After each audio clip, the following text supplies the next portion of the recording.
Good morning, everyone, and thank you for joining us this morning. And a very warm welcome to this opening session of CleanMed Europe 2020 online. So, for the first time in history, we're taking CleanMed into a virtual environment. So this is very much a new experience for us, and it will be a new experience for anyone who's been a past participant at CleanMed. And whilst we're obviously disappointed not to be able to come together in person this year, we're really excited that we're able to bring you CleanMed in this new online format, in spite of all the challenges we faced this year. And just to give you guys really the opportunity to come together and to network and to learn from one another, which of course is ultimately what CleanMed is all about. So my name is Will Clark. I'm the Executive Director at Healthcare Without Harm Europe. We're the organisers of this conference, and I'll be moderating this opening panel session. And I think most, if not all of you joining us for this session will know that we've given CleanMed a theme this year, and that theme is leadership. So leadership for a sustainable healthcare sector in Europe. And over the next 2 weeks, you're going to have the opportunity to hear from 100 or so fantastic speakers from across our networks in Europe and beyond, each of whom is already taking the lead on creating a more sustainable healthcare service in Europe. So this is very much an opportunity to be motivated and inspired by them. But we hope also a chance to reflect on your role as leaders in your own organisations, and for us also to take a step back and think about how leadership for sustainability is developed and maintained in our sector, particularly in light of all the other pressures and challenges that healthcare faces at the moment, not least of course the COVID pandemic, which as we know continues to take its toll on our sector across Europe. So for this opening panel session, we're going to be diving headfirst into the conference theme, and we're delighted to welcome 3 prominent leaders from across the European healthcare landscape, and they're going to be sharing their own perspectives and experiences on the subject of leadership for sustainable healthcare with you guys this morning. Now, the eagle-eyed among you may have spotted a small change to the build lineup of speakers. So unfortunately, Nigel Crisp is unwell, so he's unable to join us this morning. So we wish him well and we wish him a speedy recovery. However, I'm really pleased to tell you that James Dixon, Head of Sustainability at Newcastle University Hospitals in the UK and board member of Healthcare Without Harm Europe, has very kindly, and I should say very bravely, agreed to step in at very short notice. So respect to you, James. And James is going to be telling us about their groundbreaking net zero work later in the session. So before I introduce our speakers formally and we get into the main part of the session, I'd just like to say a few very brief words of introduction about who we are, because I'm aware that some of you may be joining us for the first time today at this conference. And then I'm going to invite Anders Bolmstedt, who's chair of the board of directors at Healthcare Without Harm Europe, to say a few very brief words of welcome to you all as well.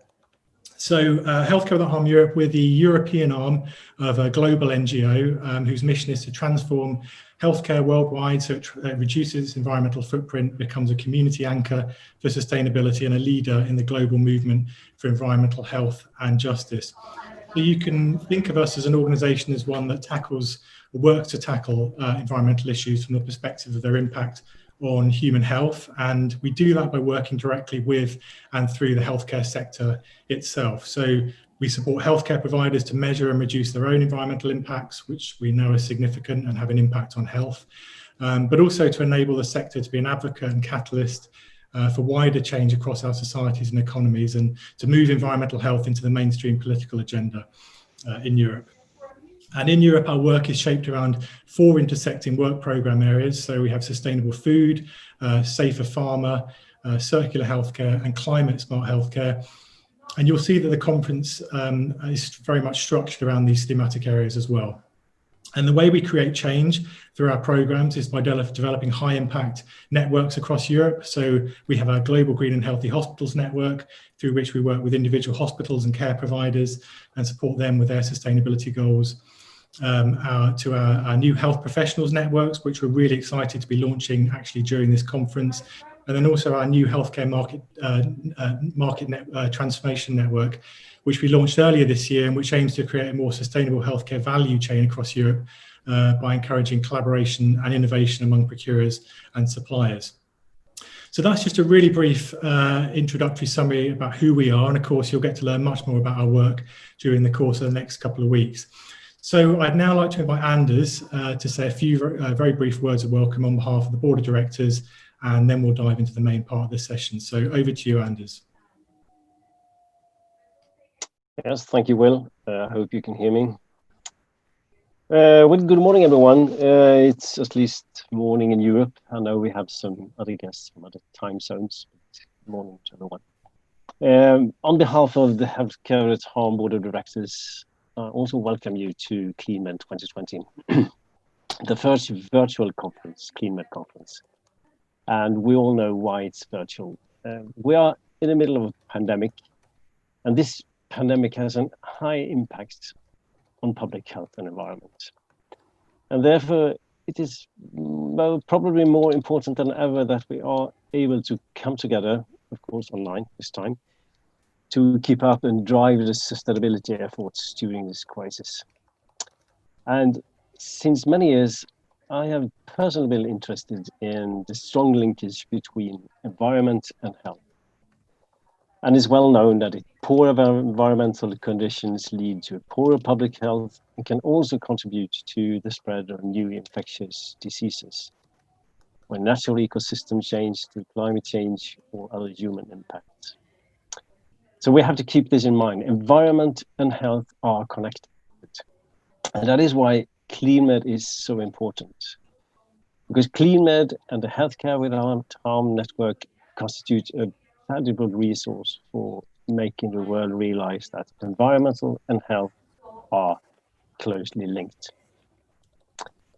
And in this pandemic, we face several environmental problems, such as a dramatic increase in use of single-use PPEs and a dramatic increase in other single-use items, rising in medical waste from our hospitals, and also an increased use of harmful biocides in the society, etc., etc. And we have to deal with this now. We cannot wait. A green and resilient recovery after a pandemic. We have all heard about that from the European Union and the governments around Europe. And I want to emphasize that your work out there is very important for achieving this goal. And attending this CleanMed conference to share experiences and learn from each other is an important step in that work. An interesting phenomenon during this pandemic is that the world's population can undergo a surprisingly rapid behavior change, such as quick learning and starting to use various digital tools. This conference is an example of that. And this shows that major behavioral changes can occur.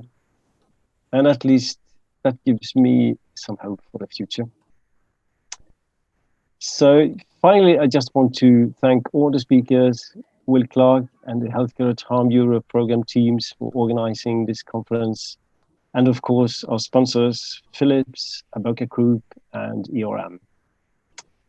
So after saying this, I just want to welcome you again and hope you will enjoy this first online CleanMed conference. So thank you, and then I can hand over to you again, Will. Thanks, Anders. Without further ado, I'd like to move into the main part of this opening session. So we're going to be hearing from three different speakers giving overarching perspectives on the conference theme of leadership for sustainable healthcare. I should say, if you have any questions for our speakers, you can post these using the session Q&A function in the Hoover platform. And if we have any time at the end of the session, then we will take some questions. Otherwise, we'll provide written responses after the session closes, which you'll all be able to access throughout the conference. So I'd now like to introduce our first panelist, Eilish Hardiman. So Eilish has over 30 years acute academic teaching hospital experience, including 20 years at senior corporate management level in several roles, including 3 chief executive posts. She's been Chief Executive of Children's Health Ireland, or CHI, since 2013. CHI was established in 2019 to govern and manage children's healthcare services in 4 service locations in Dublin, in partnership with multiple academic institutions in order to provide integrated paediatric healthcare services, education, research and innovation. Annually, CHI treats and cares for almost 335,000 children and adolescents through its 4,000 staff. And she's been directly involved in progressing the transformation and development of paediatric healthcare since 2006, when the policy decision was first made to develop a single national children's hospital central to an integrated network of paediatric services in Ireland. CHI are now clients to the new National Children's Hospital, a €1.7 billion project, the largest capital investment in the state and currently under construction. So Eilish, welcome to CleanMed Europe.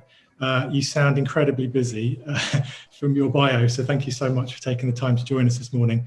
So Eilish, I'd like to begin. We know that major environmental issues, as Anders was pointing out, things like climate change and poor air quality, all of these things impact on human health. But recent research has highlighted that poor environmental quality has a disproportionate impact on children's health and development.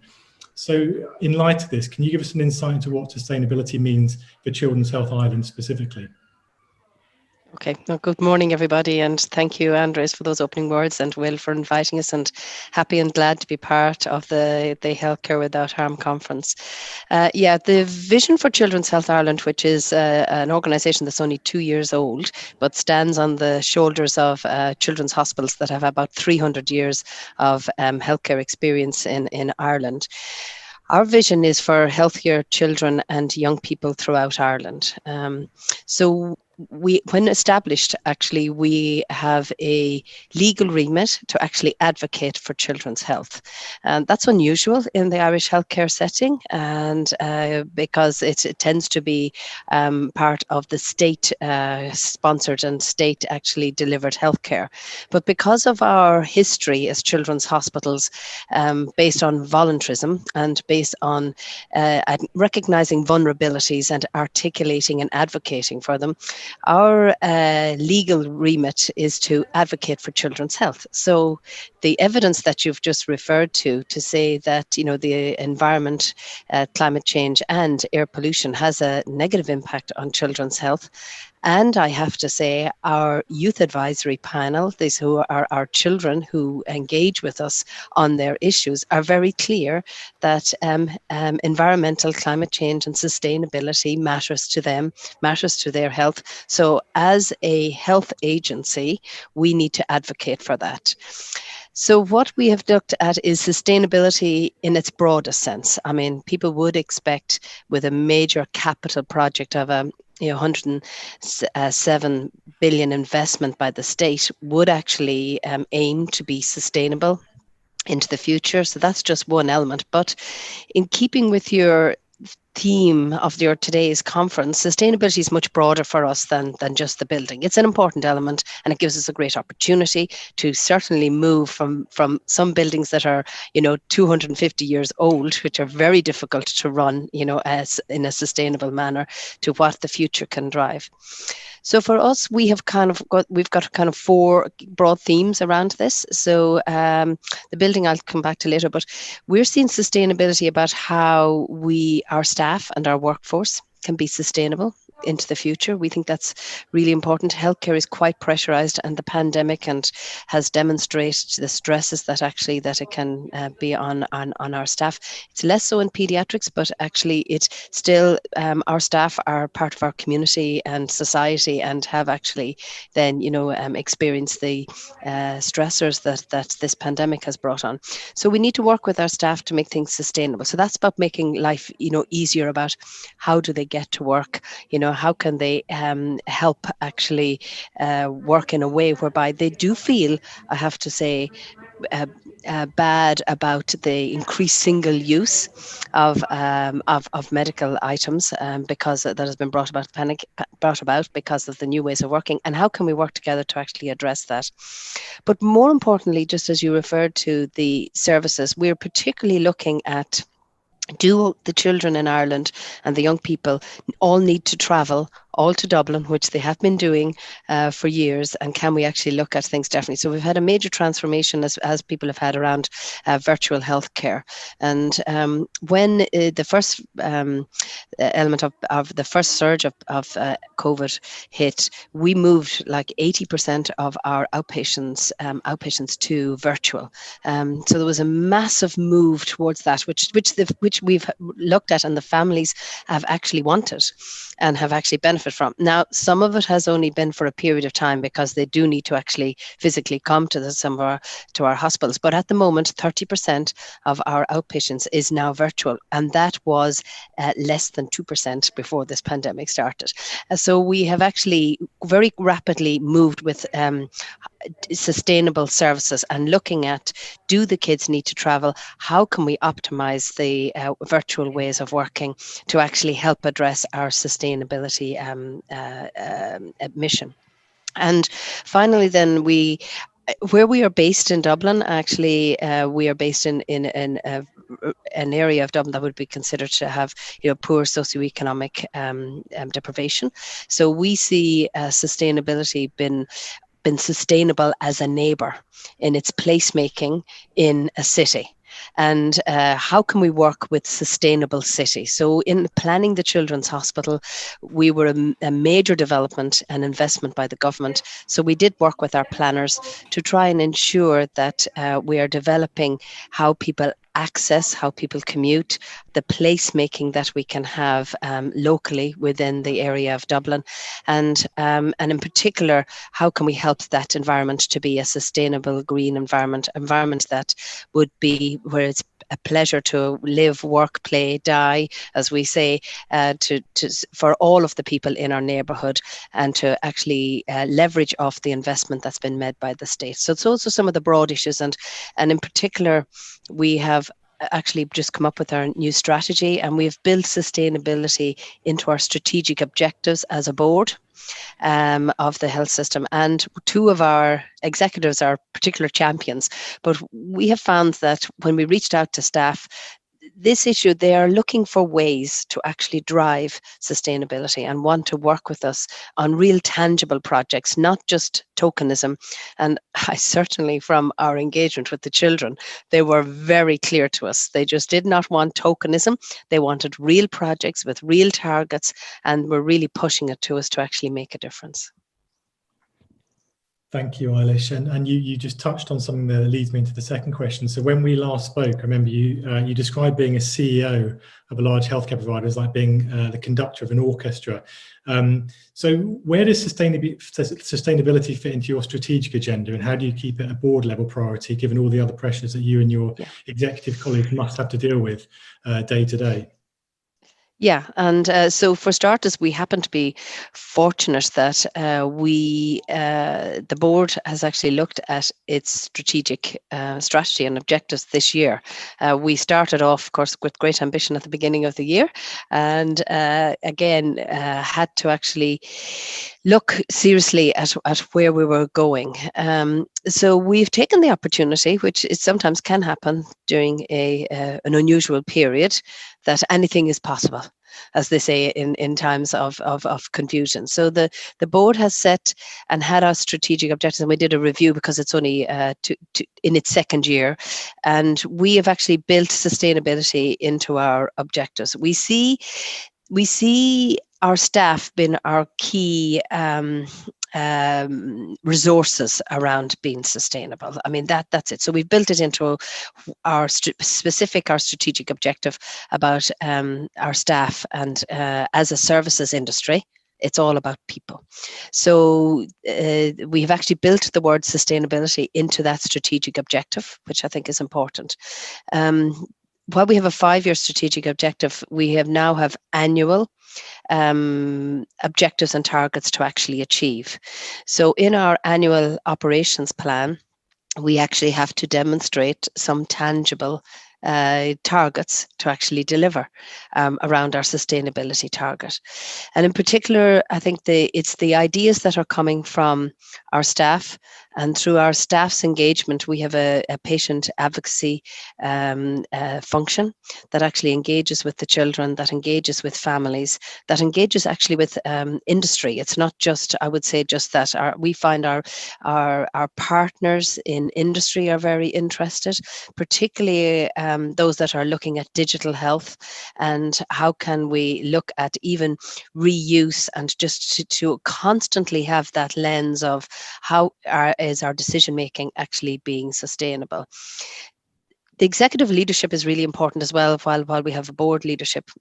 And executive leadership, our Chief Operating Officer, Joe Gannon, and our Director of Quality Safety and Risk Management, Kerry Russell, are both big advocates of this. So they provide a constant reminder at executive to say, is this actually achieving our strategic? And that's really important to have those advocates, because you're right, as chief executive, there are many competing issues.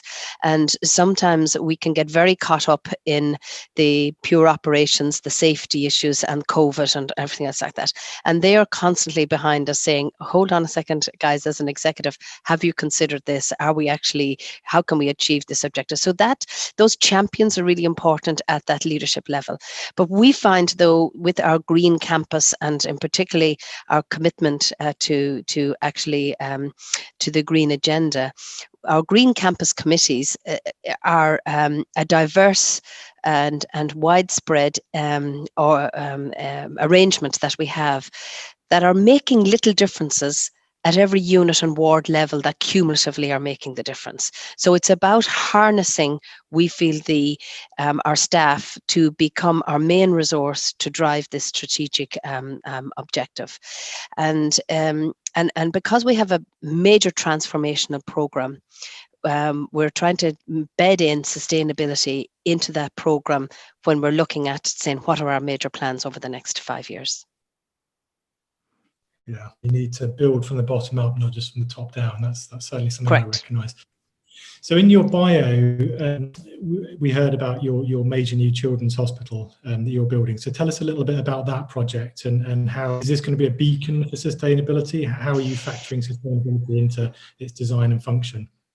Yes, well, I mean, yeah, people might have heard about this hospital because it's actually, unfortunately, gets headlines for other reasons as opposed to what is really genuinely going to make a difference to the population of Ireland. For starters, children are 25% of the population of Ireland, and some of what we're doing is on an all-island basis as well, which is really important. So it tends to have that, I could say, an international dimension. So we have for decades been talking about and developing a children's hospital, and eventually in 2006, policy was made to actually merge the 3 children's hospitals in Dublin, which all are within, about 13 kilometres of each other. And the only way of delivering that was as a single entity, as part of a network of services across the island of Ireland. So it is a major change for us in Irish healthcare. So and it is a massive commitment from the state of 1.7 billion, and that includes the building and the ICT infrastructure investment, is significant. And in designing this, obviously, we had the children and families and staff and others actually involved. And the BDP, which is the British-based actually architects with an Irish company here, actually sat down and actually had sustainability to the fore. So while you can list off, and I'm obviously not from the building side, all the things they're doing from the building side, at the end of the day, this building has to be here for decades. And from a sustainability perspective, it was really important that we aimed high in our BREEAM target. So we went for BREEAM excellence. And while BREEAM excellence it definitely puts criteria that the builders and designers need to put in place, more importantly, it's about the commitment of the people who are going to be in the building, how we're going to operationally utilize it during its lifetime.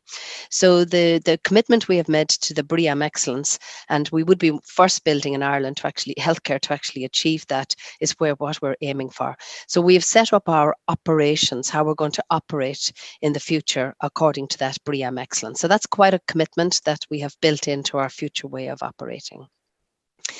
The other thing we've looked at is as again, broader than the building, is as this is a major development in a relatively underdeveloped area of Dublin, is how are we with the planners, this is Dublin City Council, develop sustainable ways of actually accessing it, and key elements of our major resource, which are staff. So we are going to have, over 4,500 people this building, working in this building.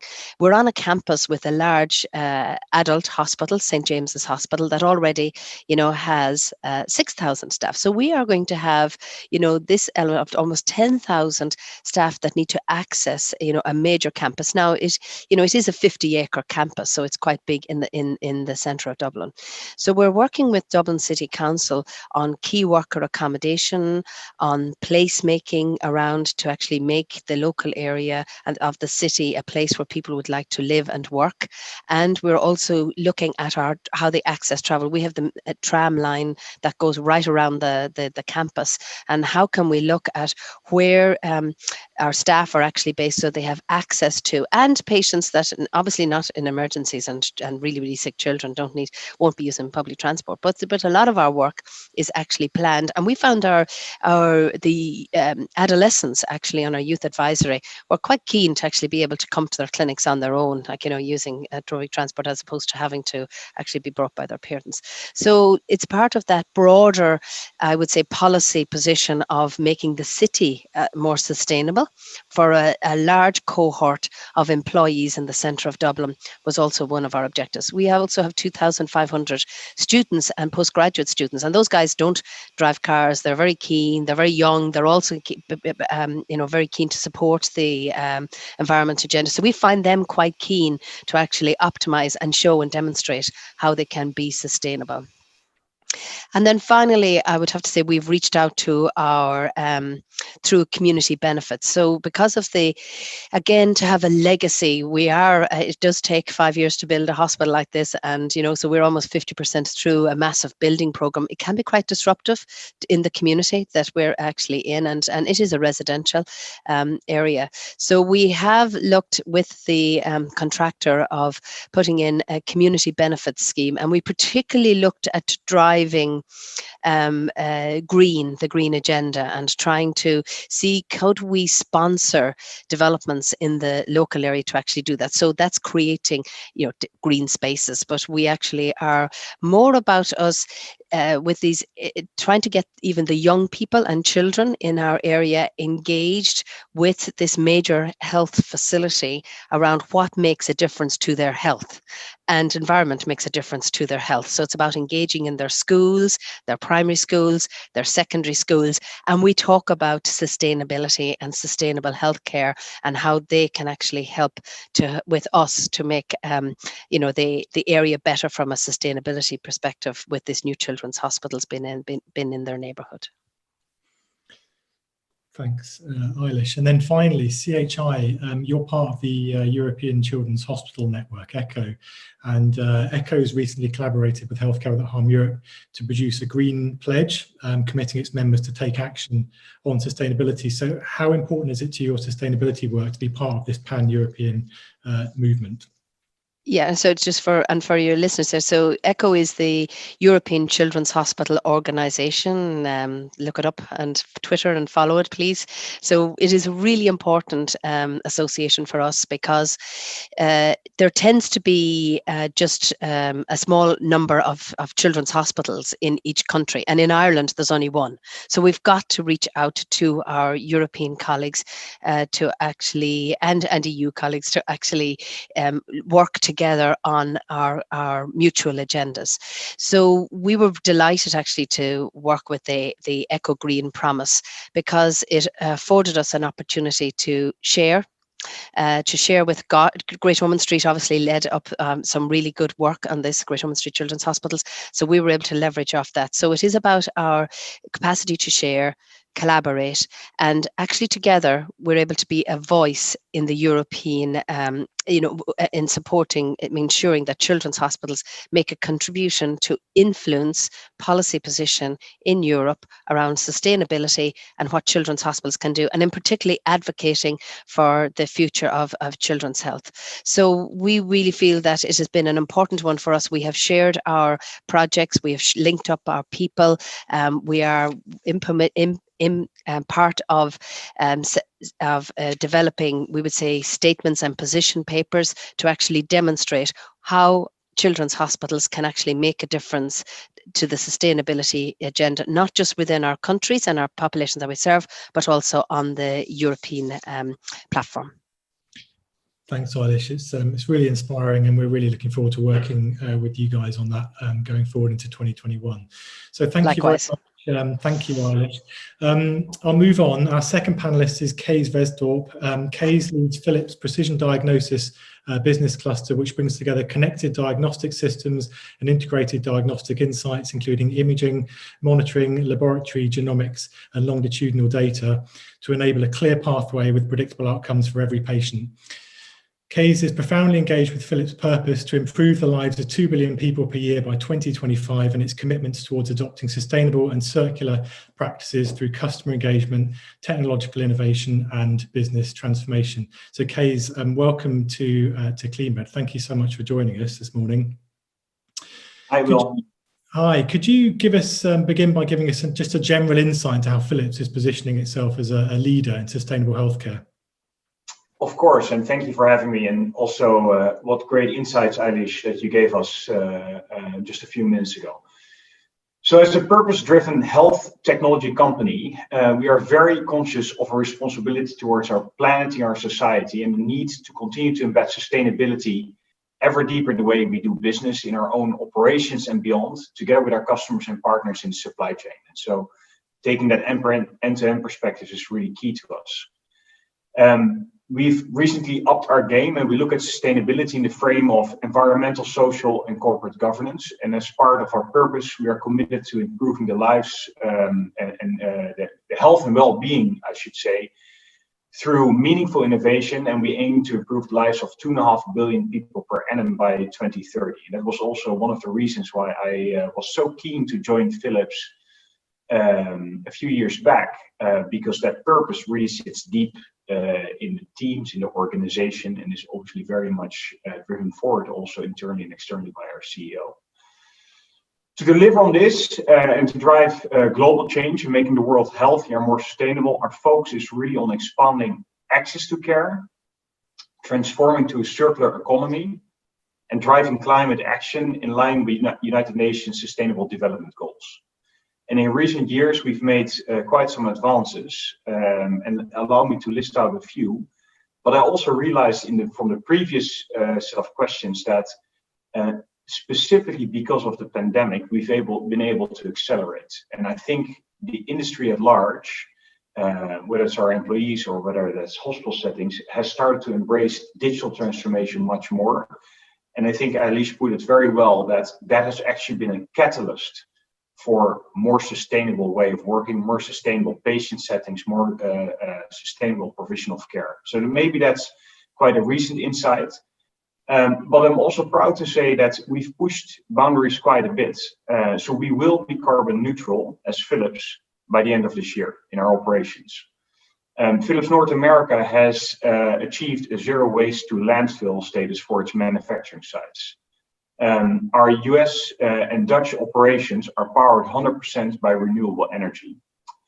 We've issued in the past and recently green and sustainable innovation bonds such that we can fund our sustainability activities. And there was quite some recognition, and most recently in the Wall Street Journal, about the overview that we have and that the world has in terms of the most sustainably managed companies. And we rank there number 2. Now, obviously, we want to be number 1. But it does show that I think as a company, we embrace sustainability at large, and we're starting to make progress in the right direction. And quite frankly, I'm very excited about that because I want to explain to my own children that we're here to leave a better planet in the way we do business. Absolutely. Impressive commitments, and even more impressive that you're delivering on them clearly. So as you know, Kees, at Healthcare Without Harm Europe, we're always looking to promote what we call win-wins. So where you can improve clinical quality or patient outcomes and reduce negative environmental impacts simultaneously. So can you give us some examples, 1 or 2 maybe examples of how you're doing that by designing out waste or creating new circular business models, and how these are delivering better outcomes for patients and better outcomes for the environment? Yeah, allow me to give a couple of examples and also really show a recent innovation in that domain. We are developing new circular business models of healthcare with our partners to find sustainable solutions to meet clinical, operational, and financial concerns while providing patient value and outcomes, and take into account the limitations of our planet. And limitation sounds negative. What I mean by that is make sure that we don't keep on taking from the planet, but also do it in a more sustainable way. And so hand in hand with the circular models, we continuously reduce the ecological impact of our products, for instance, by dematerializing, improving energy efficiency of the systems and solutions we provide, and avoiding the use of hazardous substances and reducing the use of scarce resources, like, for instance, helium gas. So a standard MR scanner, magnetic resonance scanner, uses over 1,500 liters of helium. And that has to be replaced, for instance, when the magnet quenches or when the magnet reaches its end of life. And now we've actually very recently launched a new innovation, very much in line with our sustainability goal, that only has 7 liters of helium. So a very, very significant, over 98% reduction of the helium content of that. We also deliver on that same system innovations to reduce the scanning time and also to improve the patient experience, therefore improving the departmental efficiency and therefore also increasing the longevity of the systems and the equipment that we provide. We continue to with our what we call closing the loop commitment on all our large medical equipment, and this means actively pursuing take-backs out of the installed base of our equipment and repurposing it in a responsible way. So, for instance, avoiding that it ends up in landfill or other unintended places. And so closing the loop involves optimizing the use of equipment over lifetime, taking systems back and refurbishing those and giving them a second life. If that doesn't work, parts harvesting or recovery of parts, or ultimately certified brokerage.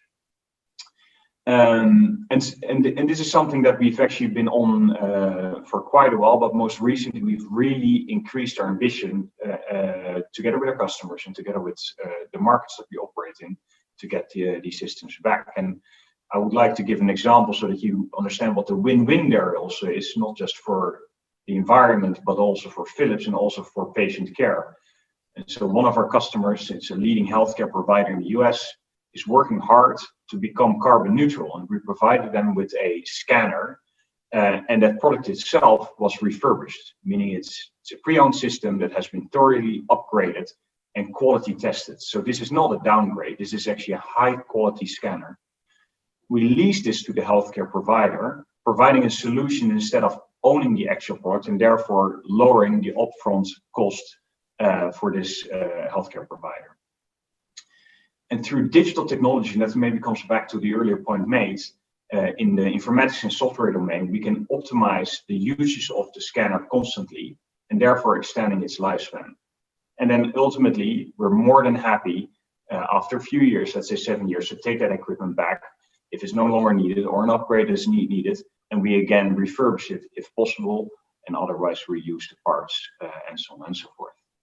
And so the guiding principle for us here is really that the right business decision needs to be the right choice for the planet and for the society. And that comes at, if you do it well, not necessarily at a compromise, but actually at an advantage of healthcare provision. It's really interesting. You were talking there about working together with your customers. So that leads me nicely into the third question, which is how do you view the idea of collaboration between healthcare procurers and suppliers to define and pursue shared sustainability goals? Do you expect procurers to do that, and do you encourage them to do that? Where do you see the drive for that coming from? Yeah, all of the above, and I think we have to. So healthcare providers can't solve this conundrum on their own. Companies like Philips can't solve this conundrum on their own. So we need to take a value chain perspective and address it. And allow me to share some thoughts. As an industry, we have some really large issues to be solved. We are committed to doing so with the utmost urgency. And we haven't figured it all out yet, else we wouldn't be talking here today. But what we do know is that we need to team up with our partners, our customers and suppliers in healthcare to deliver sustainable value and green global healthcare. What we, for instance, have done is redesign our business model and the ways of working with our customers to drive large systemic change. And so when it comes to procurement and installation of equipment, we learned that there should be standards of the development of systems, from construction to dismantlement of equipment, as well as for interacting with the people that use them. We also learned that we must develop long-term relationship with manufacturers who can take care of disposals and e-waste in order to reduce our resource consumption and waste. We also have responsibility to drive sustainability through our supply chain. And every supplier to Philips is a critical component in how we deliver value and quality. Within our supply chain, we have 4 main principles to improve sustainability: supplier sustainability compliance, responsible sourcing, the green supply chain, and supplier sustainability performance that aims to achieve structural sustainable improvement in our supply chain and focus on human rights, health and safety, remuneration and benefits, and environmental performance. And so we're actually going beyond auditing to a more collaborative approach, driving sustainable change together with our suppliers. And these are just a few examples on how we're optimizing our products and solutions as part of the circular economy thinking, but it shows that together we can make a huge shift from old and unsustainable business models and do better with what we have. And together we are creating sustainable solutions that meet clinical, operational, and financial concerns, like I said in the beginning, while providing also patient value and taking into account the limitations of our planet. Now, we do that with a clear mission to mitigate climate change, because while climate change is impacting healthcare, healthcare is hugely impacting climate change. And there is an established link between human health and sustainability. And few people realize that the world's healthcare system accounts for 4% of the global carbon dioxide emissions. And that's more than aviation and shipping. And so we have our work cut out for us. And I love the fact that Eilish was talking about the commitments also in terms of building and construction, in seeing further efficiency and impact on that. Great. And then finally, how do you, I mean, it sounds like you're doing a lot, clearly, but how do you embed sustainability in your business? And what would your advice be to other companies that are keen to adopt green circular practices within their own businesses? Yeah, I think and I mentioned it, one of the reasons why I was so keen on joining Philips is because of the strong purpose. And so we made sustainability core to our purpose as a company. And that sets a very powerful example and embeds sustainability in our corporate culture. It's not a program, it's not just lived by the top, but it sits across the organization. What we've also done is the process and structure around it. So we've set targets and KPIs, and they're part of our business balance scorecard, whether it's in the function or in the market or in the business, and made our ambitions concrete and measurable. And so, for instance, on a monthly basis, I go through the performance KPIs, the performance indicators that drive our sustainability goals and course correct where needed. And then last but not least, we've made this an ambitious multi-year program and are engaging with our employees to shape the vision, focus areas, and execution of the plan. So it sits deeply within.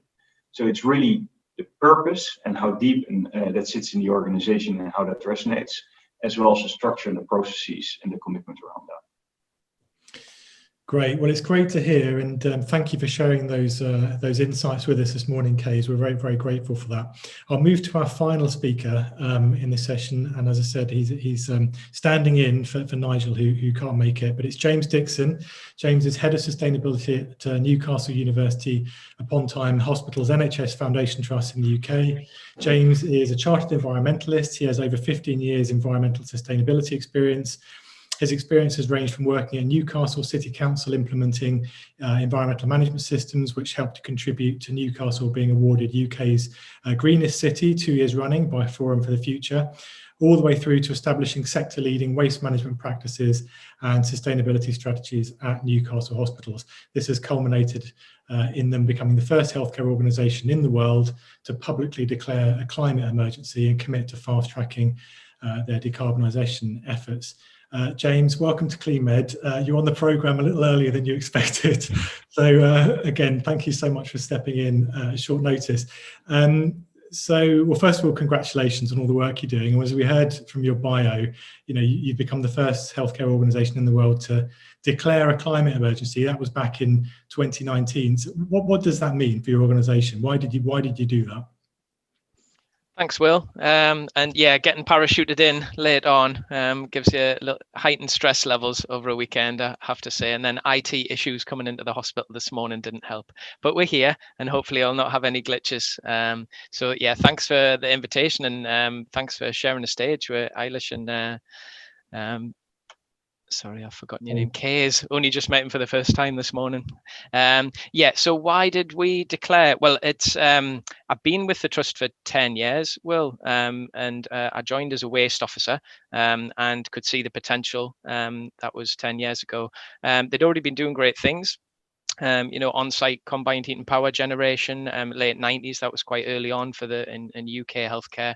So that was resilient and a lot better for the environment in terms of gas-fired CHP. And SharpSmart, we were the first in Europe to bring in reusable Sharps boxes, and that was well before my time. But what a fantastic commitment the trust made. So it was on a foundation, but it's fair to say that when I arrived, it was a bit of a blank canvas. The only recycling that took place was confidential waste and metal, scrap metal out the back of estates. So there was a lot of work to do, but from the ground up, the appetite was there. Lots of projects, lots of keen staff wanting to do the right thing, and that was quite apparent.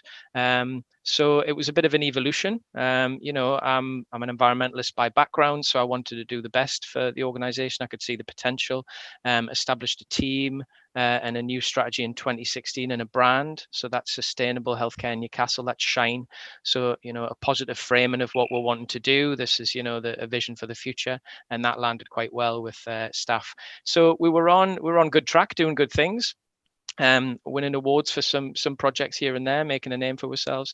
But it was the publication of the IPCC report in 2018, October, that really hit home for me. 12 years to avert climate catastrophe, essentially. I've got very young kids. I was fearful for their future. Anger at government inaction, the system, incremental change wasn't enough. I've been in the game for 15 years, and essentially I've achieved nothing, is essentially what it's saying. So we're all the good work that I've just mentioned was barely making a dent on what needed to happen. So our carbon emissions were flatlining essentially, but as an organization that was growing with patient activity, etc., our carbon intensity is coming down. But ultimately that doesn't matter. We're still warming the planet to these levels. So it was a bit of a crisis for me going into that winter 18-19, and knew now it's, climate anxiety, but a really dark winter, questioning myself, what I need to do, go pro bono somewhere, do some charity work, get arrested with some activists, thought that might be the best thing for me. And really, thankfully, my wife and some good confidence and work said, the potential here was better than, me getting arrested and being a headline, for one day. So that steered us in a different direction. Climate emergency wasn't really a term, I think kind of December time. I think there was some early declarations in New Zealand and some local authorities like Bristol, but, it wasn't a widely accepted term. But I wanted to approach the board with true commitment with the science to say it's not enough. And we're great, but it's not good enough. We need to be transformational here. So in starting to work up some corridor conversations or other things with the execs, climate emergency started landing. There was declarations across the UK in kind of February, March time. So it became a bit of a hook that, landed well in terms of, oh, look, our local authority is declared, our university, one of the major universities became the second university in the UK to declare. So it became a thing. So that landed well. There was an obvious conversations around affordability. If you're going to make this commitment, can we deliver it? So deliverability and affordability. But that was well accepted. What does it actually mean in practice? Well, ours was actually it was aligned to some of the Extinction Rebellion demands. So telling the truth, we publicly stated that we're in a state of climate emergency, and that was affecting our number one priority, which is the population health. So, the climate emergency is a health emergency. Act now. So committing to fast track our emissions. We've seen what the science says. We know that the IPCC report had to be zero carbon for 2050 and halving emissions by 2030. So we said all of our emissions, including the indirect emissions of the supply chain, just like Kay's and others has mentioned, we wanted to get to carbon neutral, we said at the time, another word for net zero carbon, by 2040. And I managed to get the board to commit to that. And then rather than the citizens assembly, it was collaborate. So we already knew it was a priority for our local anchor institutions, and we wanted to work with them, to work together, because together we're stronger and bigger. We can make a statement as a small organization, but really if we come together and then use our position in our sector as well in the UK, so really leverage, we're a big academic health and research institute in the UK, can we use that position to really leverage some change? And that was what I set out. I didn't exactly know what was going to happen after that. I just wanted to be able to look my kids in the eye and say, look, you've tried, Dad, you were the tree hugger for the organization, and what did you actually do? So that was really my passion project to get them to do it, and that was fantastic. And your chief executive, Dame Jackie Daniels, she was really supportive of this, and that must have been extremely helpful to you. But it's not just words, is it, James? As you said, it's about doing something. So following the declaration, I know you've just published a strategy to achieve that goal of becoming carbon neutral by 2040. So, I mean, that's really impressive. You've done that in such a short space of time. Can you really briefly just outline the sort of main steps you're planning to follow? Because I imagine you've done some of the easy bits, right? So what's next? Well, yeah, I would say we've done some of the easy bits, but the challenges are still there. So yeah, the commitment from the CEO was you always know that you need organizational leaders to buy into this, and you've always known that, but really it's been tokenistic up until now, across the sector. So sign up to the strategy, the board commit to it. There's a forward every year in the annual report, but really you need transformational change and leadership commitment, and I knew that was needed, but I didn't know how that would actually pan out. So thankfully, yeah, Dame Jackie took it on. She's on the expert panel nationally in the UK and has been instrumental in the publication of the Net Zero Carbon Report for the UK. Very difficult. The strategy itself, we're committing to being a global leader in sustainable healthcare delivery through collaboration and innovation, helping our patients and communities to thrive within the means of the planet. So that key bit at the end. And we've got 3 long-term commitments: zero carbon care, closely following from the Care Without Carbon that Will was instrumental with. Shout out to Sussex NHS in the UK. And the 3rd long-term goal is clean air, and the 4th is zero waste. So these are 3 recognizable terms that staff and our patients and the communities can get. Underneath that is a bit more detail, which I'll not go into, but on the zero carbon care, we've stuck with that 2040 for all emissions, but we have committed to 2030 for the emissions that we have control over. Now, that's not just scope 1 and 2 for people who know their emissions, but there's elements of scope 3 like waste and water and a bits of our fleet and travel and anesthetic gases that we have got included in that. So it's really setting the tone to push that. Is that strategy available? Is that still an internal document? No, it is available. Embarrassingly, our internet as a site was getting upgraded, so we couldn't really put out a link to share, but that is available, Will, and I can maybe add that in the Hoover chat as a link. But yeah, it's a 5-year strategy committing to how we're going to deliver it. There's action plans underneath that. I mentioned Shine before, Sustainable Healthcare, Newcastle, our brand. There's 8 kind of priority areas underneath those long-term goals. So your traditional ones of energy, waste, water, buildings and land. So Eilish is talking about, the commitment to builds. We've got 2 new builds coming on site at our site, and we're committing to Passive House standard, which will be the first time in the UK to achieve that. Only Frankfurt Hospital in Germany that I'm aware of. So some real top level commitments where I used to get laughed out of the room when I was in project meetings back in the day, but now, they're saying, no, it's the right thing to do. So final question, James, what would your advice, I mean, it's all very inspiring, but what would your advice be to other hospitals or care providers that are looking to make the same kind of commitment? So where should they start? Well, I would say any actions you can do are fantastic. You need to know your audience. You need to work with your levels of influence. So I was lucky that I held a position. I possibly didn't realize it at the time, but if you all have a voice, you've all got influence. So I would say start with conversations, whether you're a medic in your area, or whether you're a sustainability professional like myself.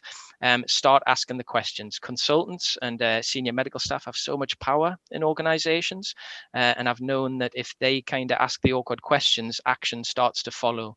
And then I would work on the priorities of the organization.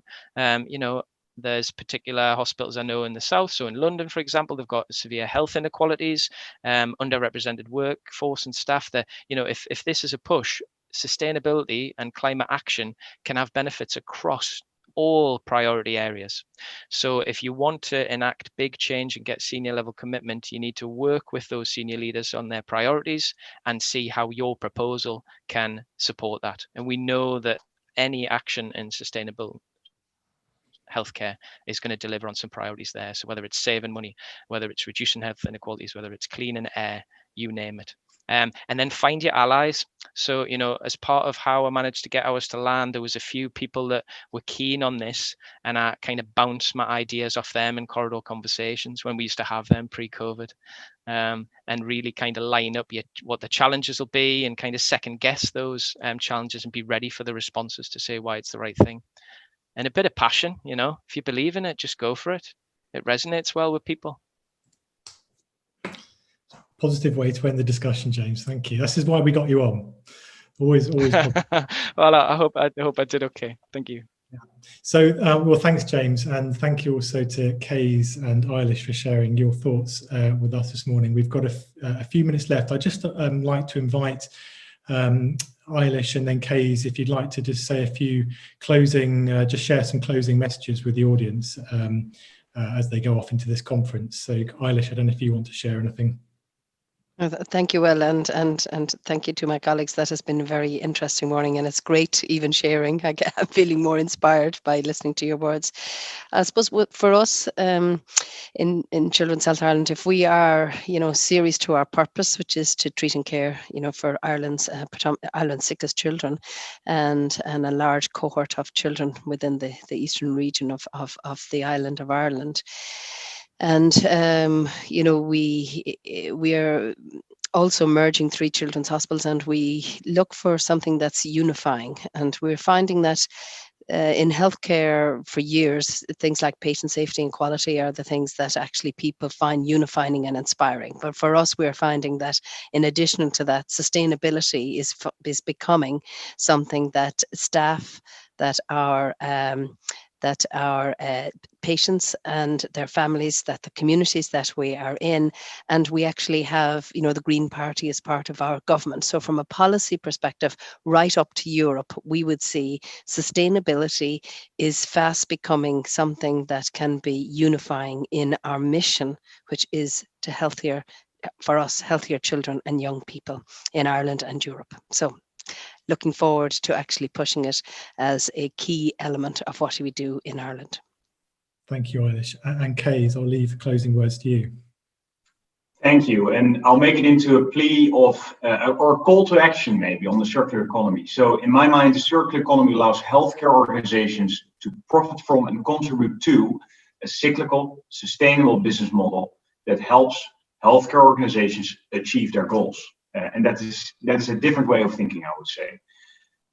Together with our customers, we need to find sustainable solutions that meet clinical, operational, and financial concerns while providing patient value. And we need to flip our mindsets to do better with what we have.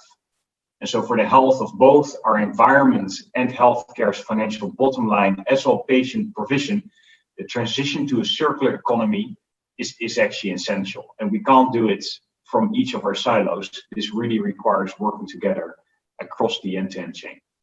Will, thank you very much. Thank you, Kays.